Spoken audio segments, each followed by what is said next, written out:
into this Europe East Security and Logistics Report from October 1st, 2025. Gives a really specific look, doesn't it, at what's actually holding the line out there.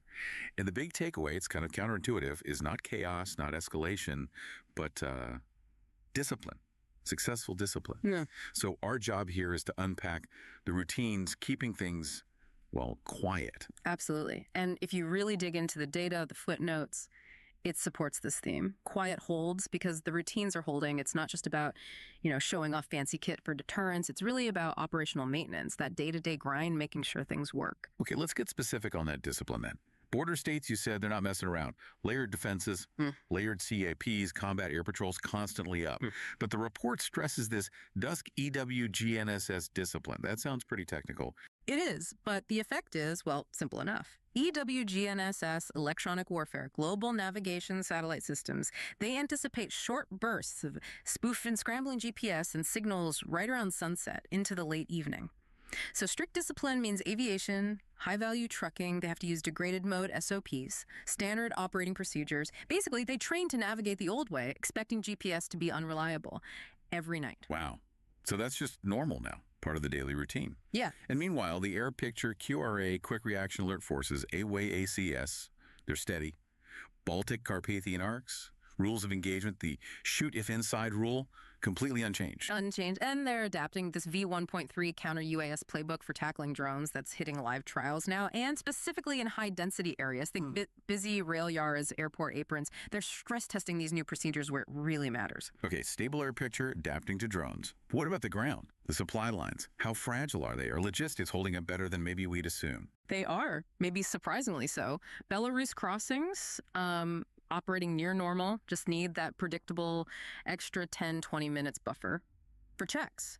Ukraine corridors are stable too, and the priority's clear: humanitarian lanes first. And this ties into financial stability, right? The report notes something interesting about market confidence.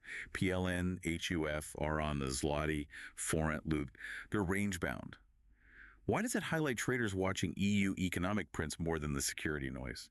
Yeah, that suggests institutional confidence, right? If regional currencies are stable and the market's more worried about the ECB than border stuff, it implies they believe the security measures are actually reliable, long-term reliable. Which brings us to procurement. It reflects that long-term view, too. Framework deals over one-offs. Why is that shift important? It's a signal. Moving from urgent buys to, let's say, institutionalized stability planning. Not just grabbing what's available now, but locking in long-term supply. Interceptors, drone kits, EW sets, spares. And crucially, these deals have teeth. Strict delivery SLAs, service level agreements, penalties for being late. It's boring, maybe, but very disciplined planning. And the money? Those fresh, safe tranches security assistance funds, they roll right into hardware. Sensors, jammers, SHORAD systems too, short-range air defense. Precisely. It connects directly. And the report uses this helpful analogy, the SCALE map insight. SCALE stands for slow, controlled, adaptive, layered, engineered. They treat the whole flank like winter ops. Winter ops, meaning slow, high friction, lots of potential problems, but built for endurance. Exactly that. Slower layered, built for harsh conditions for endurance.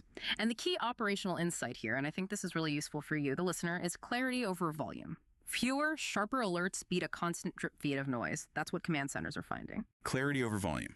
Okay, that leads to the watch list. Yeah. The next 48, 72 hours, what should we be tracking? Keep an eye on those dusk windows. That's when units rotate, and you see those repeat EW hotspots flare up, or maybe border skirting UAVs. Also, watch the safe sequencing. Which capital announces awards next? For sensors, for SHORAD munitions. That tells you who's reinforcing which part of their defenses. The report's sign-off really nails it. Quiet skies are maintenance, and the maintenance is working. That idea of successful grinding maintenance, it's powerful. Makes you think about the real challenge in these complex security situations. Knowing when to act.